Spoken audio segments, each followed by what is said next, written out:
নিজেদের পাতা ফাঁদে এবার নিজেরাই পা দিল ভারত। আইপিএল তৈরি করে বিশ্বজুড়ে কোচের সংকট তৈরি করেছিল বিসিসিআই।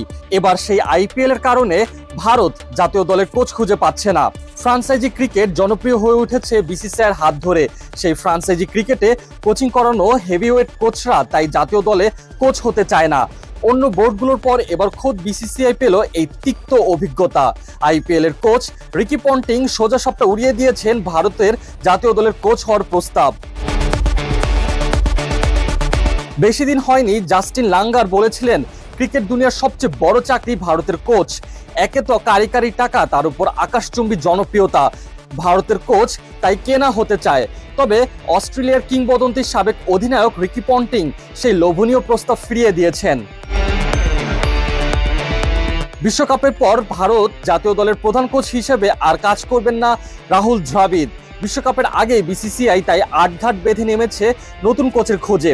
সেই লক্ষ্যে পছন্দের তালিকা থেকে অনেককেই প্রস্তাব দেওয়া হচ্ছে। তেমনই প্রস্তাব পেয়েছিলেন রিকি পন্টিং, তবে পন্টিং সেই প্রস্তাব ফিরিয়ে দিয়েছেন। নিজেই নিশ্চিত করেছেন বিসিসিআইয়ের প্রস্তাব ফিরিয়ে দেওয়ার বিষয়টি। মূলত ফ্রাঞ্চাইজি ক্রিকেটে বিভিন্ন ভূমিকায় কাজ চালিয়ে যাওয়ার কারণেই পন্টিং কোনো জাতীয় দলের দায়িত্ব নিতে চান না। তিনি বলেছেন, আইপিএল এর সময় আলোচনা হয়েছে, আমার আগ্রহ আছে কিনা জানতে চাওয়া হয়েছে। সিনিয়র দলের কোচ হতে ভালোই লাগবে, তবে আমার অন্যান্য যেসব ব্যস্ততা সেই সাথে বাড়িতেও কিছু সময় কাটাতে চাই।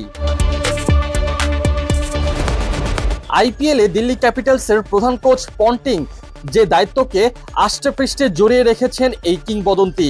অজিত তারকা বলেছেন, ভারতের কোচ হলে আইপিএলে কোচিং করানো যায় না, আর জাতীয় দলের কোচ মানে 10-11 মাসের ব্যস্ততা।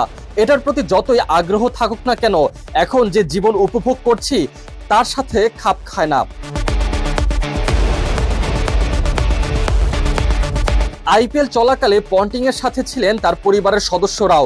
তার ছেলে ভারতের কোচ হওয়ার প্রস্তাবের বিষয় শুনতে পেরেই বলেছেন, প্রস্তাব গ্রহণ করে নাও বাবা। তবে পন্টিং নিশ্চিত করেছেন, আমার সম্ভাবনা খুবই কম।